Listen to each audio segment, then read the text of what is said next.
जय भीम, नमो बुद्धाय। साथियों,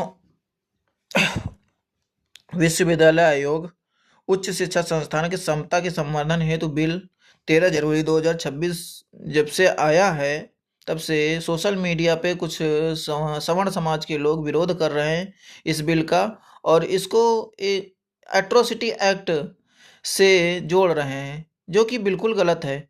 ये एट्रोसिटी एक्ट की तरह बिल्कुल नहीं है। ये बिल रूल एंड रेगुले कॉलेजेस में रूल एंड रेगुलेशंस को लेकर है, और आप सभी अच्छी बात से परिचित हैं कि उच्च संस्थानों में जातिवाद भेदभाव किस तरह होता है। धर्म के जाति के नाम पर हमारे बच्चों को किस तरह नंबर दिए जाते हैं, और कोई इसको कुछ इस पर कोई लगाम नहीं है। तो ये बिल कोई अचानक नहीं आया है। ये बिल बहुत सोच समझ कर इसकी कमेटी रिफॉर्म हुई थी सुप्रीम कोर्ट के डायरेक्शंस पर।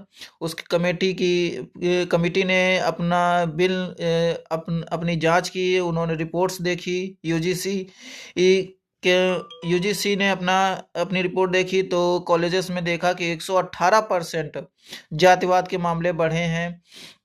अब आप इससे आंकड़ा लगा सकते हैं। इसके अलावा रोहित वेमुला और पायल तड़वी जैसे कई बच्चों ने अपनी जान दी। तो ये बिल इसलिए है ताकि भविष्य में कोई ऐसी घटना पायल तड़वी और रोहित वेमुला जैसे की तरह हमको आगे ना खोना पड़े। और जैसा कि कुछ लोग कह रहे हैं कि ये बिल एट्रोसिटी एक्ट के तहत इसमें सजा का प्रावधान है, तो ये बिल मेरे हाथ में है। ये देखिए, इस बिल में ऐसा कहीं नहीं लिखा है जो ये सजा की बात करता हो। इस बिल में सिर्फ और सिर्फ अगर मान लो कोई किसी के साथ कोई जातिवाद या भेदभाव होता है, तो वो सिर्फ एक कंप्लेन कर सकता है, और कंप्लेन करने के बाद उसकी कमेटी उसकी जांच करेगी, और जांच करने के बाद यदि वो सही पाएगी तो उसी अनुसार उसका निर्णय लेगी। इसमें देखिए लिखा हुआ, स्पष्ट लिखा हुआ है, यद्यपि विश्वविद्यालय अनुदान आयोग विश्वविद्यालयों में उच्च शिक्षा के मानकों के समन्वय एवं निर्धारण करने के लिए अधिदिष्ट एवं सशक्त किया गया है। और यद्यपि राष्ट्रीय शिक्षा नीति 2020, हमारी जो एजुकेशन पॉलिसी 2020 में आई थी, उसके पूर्णतः समता एवं समावेशन को सभी शैक्षिक निर्णयों की आधारशिला के रूप में मान्यता देती है, ताकि यह सुनिश्चित किया जा सके कि सभी छात्र शिक्षा प्रणाली में उन्नति कर सकें। और इसके अलावा कुछ सोशल मीडिया पे कुछ लोग यह कह रहे हैं कि यह बिल भारतीय संविधान के अनुच्छेद 14 का उल्लंघन कर रहा है। तो मैं उनको यह बात बता दूं कि इस बिल का जो उद्देश्य है, ये बिल्कुल नहीं है। ये बिल्कुल उनका ये तथ्य बिल्कुल मैं नकारता हूं। इस बिल का उद्देश्य स्पष्ट है, जो भारतीय संविधान के अनुच्छेद 14 से ही लिया गया है। भारतीय संविधान का आर्टिकल 14 राइट टू इक्वलिटी हमें देता है। तो राइट टू इक्वलिटी में भी जो लिखा है और इसका उद्देश्य बिल्कुल सही स्पष्ट है, लिखा हुआ है। धर्म, जाति, नस्ल, लिंग, जन्म स्थान एवं दिव्यांगता के आधार पर विशेष रूप से अनुसूचित जाति एवं अनुसूचित जनजाति, सामाजिक एवं शैक्षणिक रूप से पिछड़े वर्गों, आर्थिक रूप से कमजोर वर्गों, दिव्यांगजनों अथवा इनमें से किसी भी सदस्यों के विरुद्ध भेदभाव का उन्मूलन करना या तथा उच्च शिक्षा संस्थानों के हिताधिकारियों के मध्य पूर्ण ममता एवं समावेशन को संवर्धन देना है। तो अब इसमें लोग कह रहे हैं कि ये जातिवाद भेदभाव को बढ़ावा दे रहा बिल। अब इसमें आप स्वयं विचार करिए कि इसमें किसके लिए लिखा है। शैक्षिक रूप से पिछड़े वर्ग यानी कि ओबीसी, और आर्थिक रूप से कमजोर वर्ग। आर्थिक रूप से कमजोर वर्ग किसके लिए होता है? ये ईडब्ल्यूएस किसको मिलता है, ये आप सभी अच्छे से परिचित है, जानते हैं। ये कोई किसी एससी एसटी या ओबीसी कैंडिडेट्स को नहीं होता है। ये सवर्ण समाज के जो कमजोर वर्ग के लोग हैं उन्हीं को मिलता है। तो ये उनको भी ये अधिकार दे रहा है कि किसी के साथ कोई भेदभाव नहीं करेगा। और इसके अलावा ये लोग कुछ अफवाह फैला रहे हैं कि ये बिल जो है इसकी कमेटी जो है सीधे सजा दे देगी, तो ये गलत है। आप स्वयं आप लोग अच्छे से परिचित हैं कि SC ST OBC कितने कैंडिडेट्स बच्चे जो हैं वो उच्च संस्थानों में पढ़ने के लिए जाते हैं, या इस समाज के इन तीनों समाजों के लोग जो हैं लोग कितने % लोग वहाँ पर प्रोफेसर्स हैं। तो ये चीज़ आप हमको ऐसा गिना दीजिए किस कॉलेज में अभी तक का कोई जो डीन है वो SC या ST या OBC समाज का है।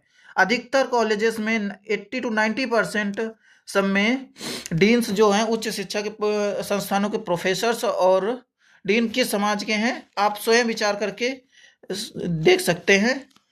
और डाटा उसका मैं डाटा नहीं दे रहा हूँ, डाटा आप स्वयं सर्च करें और उसके पता लगाएं। तो अब इस समिति के सदस्य कौन होंगे हम उस पर बात करते हैं।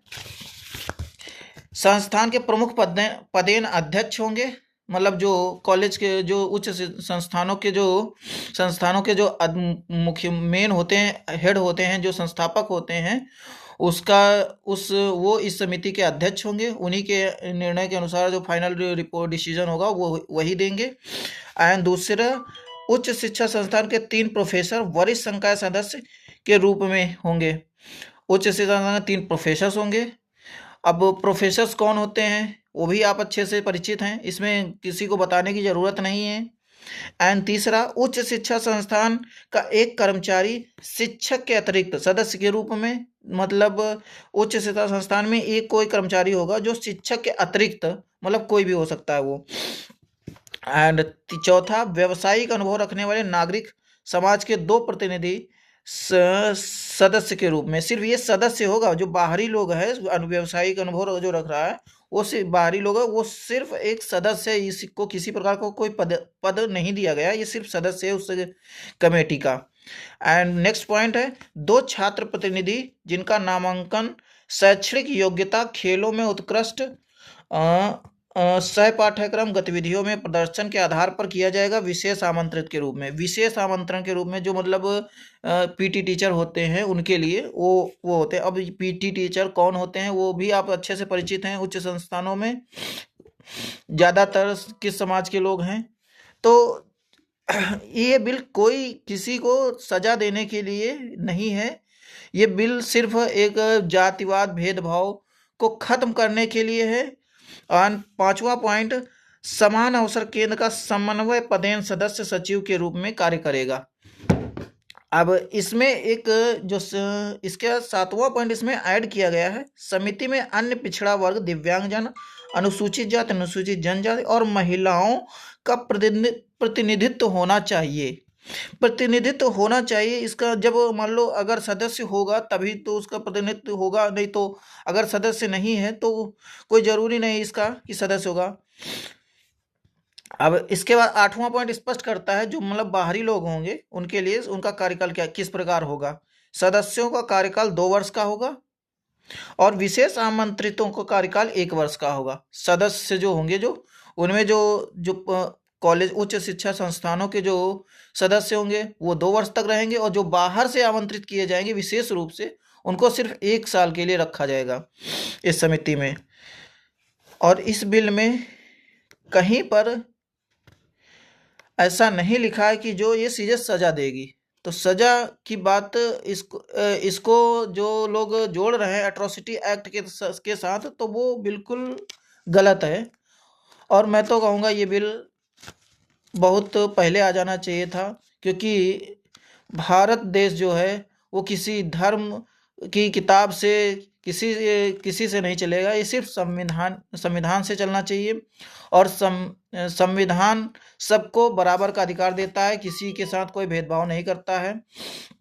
और भारत देश एक जो है डाइवर्स कंट्री है, इसमें विभिन्न जाति, विभिन्न धर्म और विभिन्न लैंग्वेजेस के लोग हैं।